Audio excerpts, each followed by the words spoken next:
大家好，我是 Tony。我今天上午要来杨梅徒步旅行，就造访杨梅车站附近几条步道，把它们串联成一条环状路线，大约要走10公里，然后顺道造访沿途的伯公庙，算是小小的杨梅伯公遍路。那我现在就从杨梅车站出发，在这里左转，进入老坑溪步道。 老坑溪铁道桥，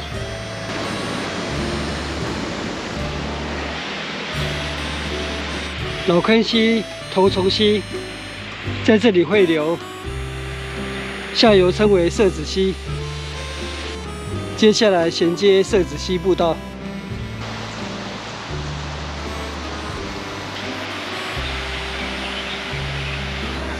前面是月梅桥，我要在这边过桥。 我现在走往郑大谟纪念植物园生态步道，右侧是月梅大伯公。月梅大伯公被尊称为开基伯公，原本是古老的三立石土地公庙，在后方的树林那边，后来因为开辟道路，所以被迁至此处。古老的三立石。 现在被放置在神龛下面，不过已经拆解了。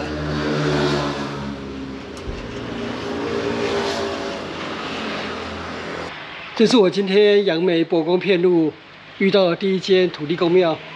为什么称为月梅大伯公呢？因为这里的地名叫做月梅山下。那因为是开基伯公，所以本地人就尊称为大伯公，辈分最高。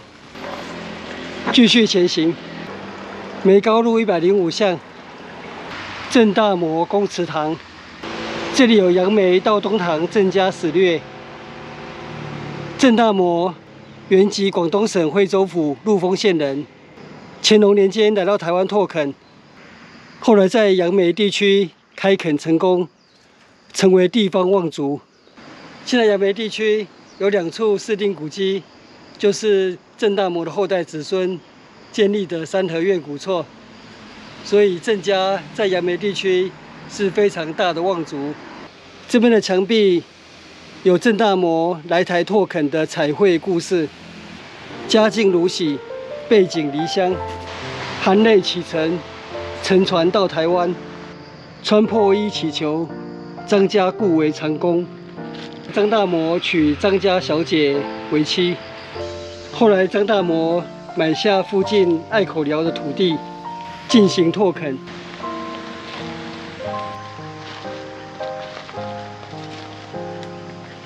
拓垦成功的郑大谟买下隘口寮大片的荒地开垦。郑大谟的后代子孙伍大房在此地重建宗祠。这里是郑大谟纪念植物园。 设有生态步道，到东堂、郑大谟公祠堂，完工于民国89年。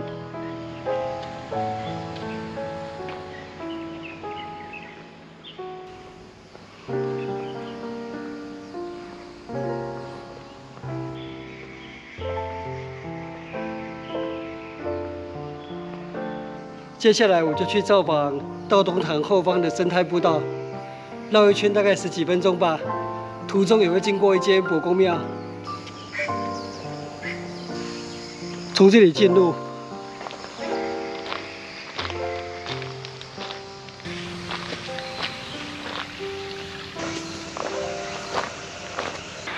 这边有右岔路往梅高路，这边右侧有浅山小径。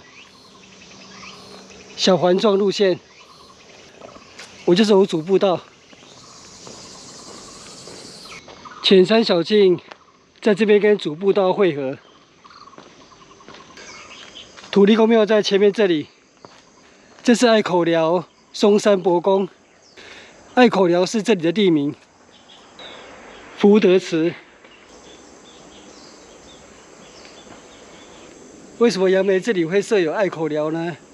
因为在清代，特别是在康熙、乾隆时期，大清帝国事实上只统治半个台湾而已，西部平原，所以从南部到北部设立了一条土牛沟，作为界限。土牛沟就相当于台版的万里长城，土牛沟之外的山区就是化外之地，不是大清帝国的领土。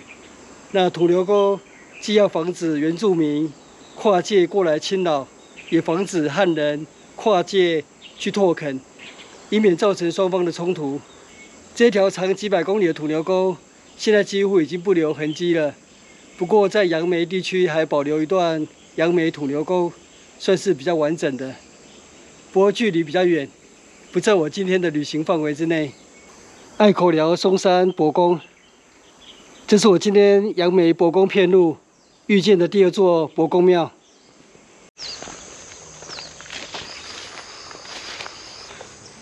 最后这段路杂草丛生，所以建议可能到土地公庙原路折返，走起来会比较舒适。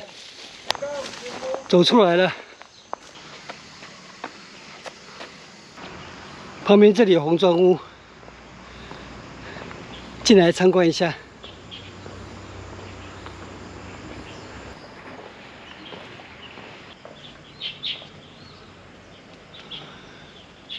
道东堂，这附近应该都是郑姓人家郑大魔的后代。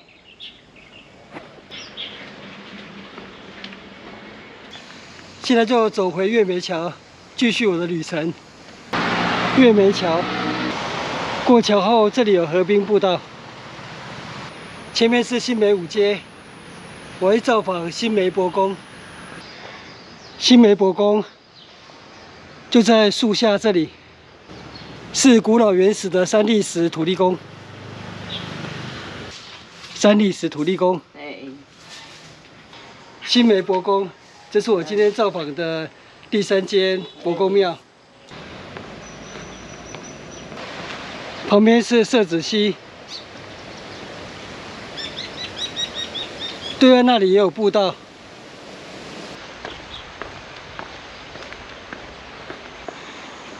那我就过桥，走对岸的步道好了。河的这一岸就有步道了。对岸那里有一间福和宫，我错过了，没关系，前面有一座桥，待会再绕回来参观。走到这座桥了，这边有一条巷子，通往隘口福德祠。先过去造访。新梅五街20巷186弄，应该在这边岔路左转。前面这栋古厝是江夏堂，黄姓人家。江夏堂，我看到了，就在这里。隘口福德祠，隘口福德祠。是我今天造访的第4间伯公庙。300年前，这里就是所谓的汉番交界之处吧。土地公庙现在看来有些沧桑落寞。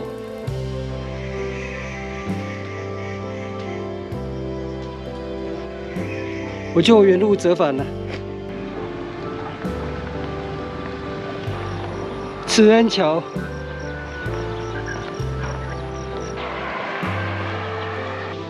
杨梅福和宫主事中坛元帅，不是土地公，不过没关系，毕竟我也走了快2个小时了，就在这边树下的座椅休息一下，待会再继续前行。继续前行，下一站造访水美里山下福德宫，回到慈恩桥了，继续前行。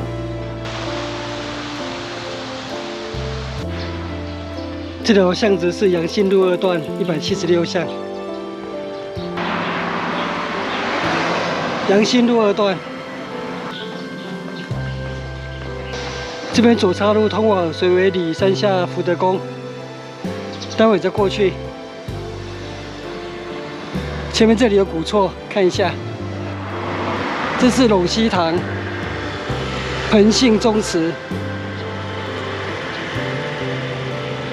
刚刚这边的居民说，往前走200公尺，那边有一间土地公庙。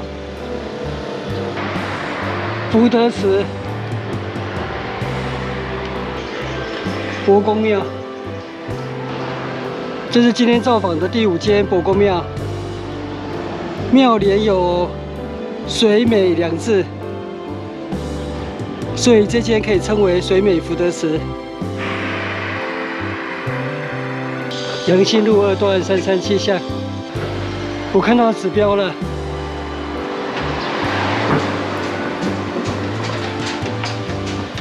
水美里山下福德宫。 是这里吗？怎么看起来前面好像没路？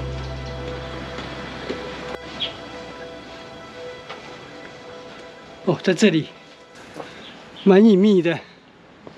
水美里山下福德宫，民国63年改建。水美里日本时代称为水尾庄，所以可以合理的推测，台湾的一些地名有“美”这个字，很可能就是从“尾”这个字 更改过来的，例如台北市的景美，后来就改成景美。所以有时候看到地名，不是说你懂闽南语就可以直接念出来。像水美，如果你念成追美，那就闹笑话了，应该是追美。这是古老的石香炉，已经风化得很严重，可见年代也已久远。 接下来我就要走往石门大圳绕岭之举步道了。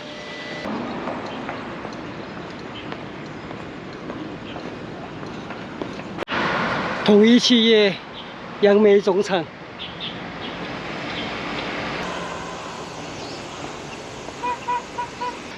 前面横向的水圳就是石门大圳绕岭之举。我在这里取左行。石门大圳绕岭之举。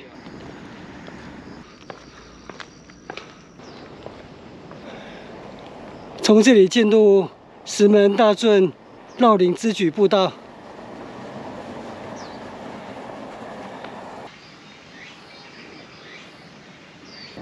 石门大圳完工于1964年，今年刚好满60岁。这条水圳包含了18条支举、43条分举，还有田间集水小路1700公里，主要是灌溉桃园台地海拔110公尺以上的农地。 1924年完工的桃园大圳，就是灌溉海拔110公尺以下的农地。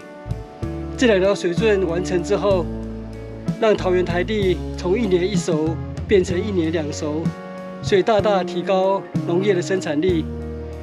在没有新建这2条水圳之前，清代的先民在桃园台地挖了超过1万口的陂塘，还有小型的水圳，可说是看天吃饭。 所以，从日本时代到民国时代，先后完成的桃园大圳、石门大圳，对于桃园台地农业经济的发展具有重大的贡献。绕岭之举是石门大圳18条之举之一。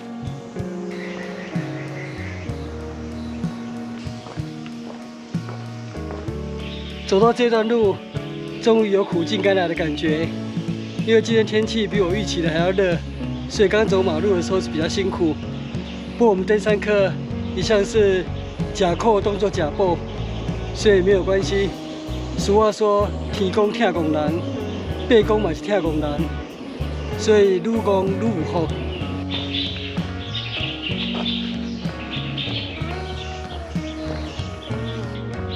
前面左岔路这里有一条小径，根据 Google 地图。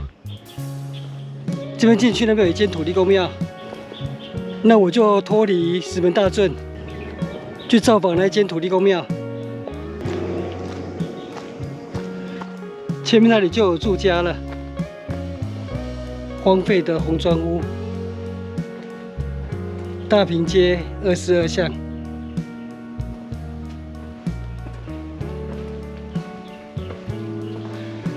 这边出来应该是要左转。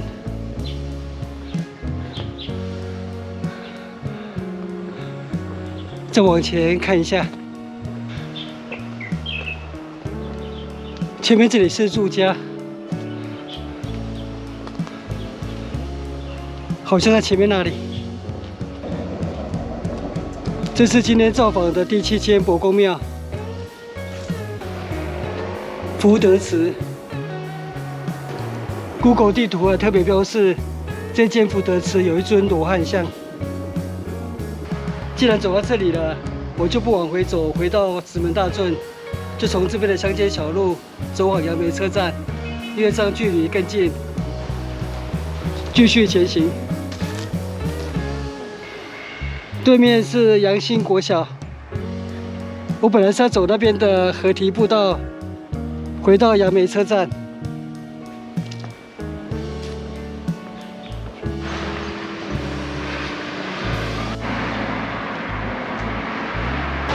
水尾桥，这是阳新国小河堤步道。我今天没有走的路段。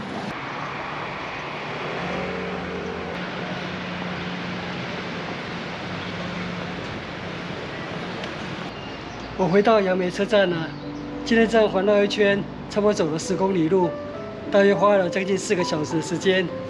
今天我走的路线其实并没有所谓的标准路线，就是根据个人的兴趣还有体力，在 Google 地图上画出一条你想走的一个环状路线。如果不想走这么辛苦的话，杨梅车站前面也有 U-Bike 租车站，可以租骑 U-Bike， 根据自己的兴趣寻访附近的一些景点或是步道。那我今天的杨梅徒步旅行伯公片路就到这边结束，谢谢收看，我们下次见，拜拜。影片下方的文字资讯栏里面有本次杨梅徒步旅行路线的 Google 地图网址连结，欢迎您点选网址，打开地图作为旅行的参考。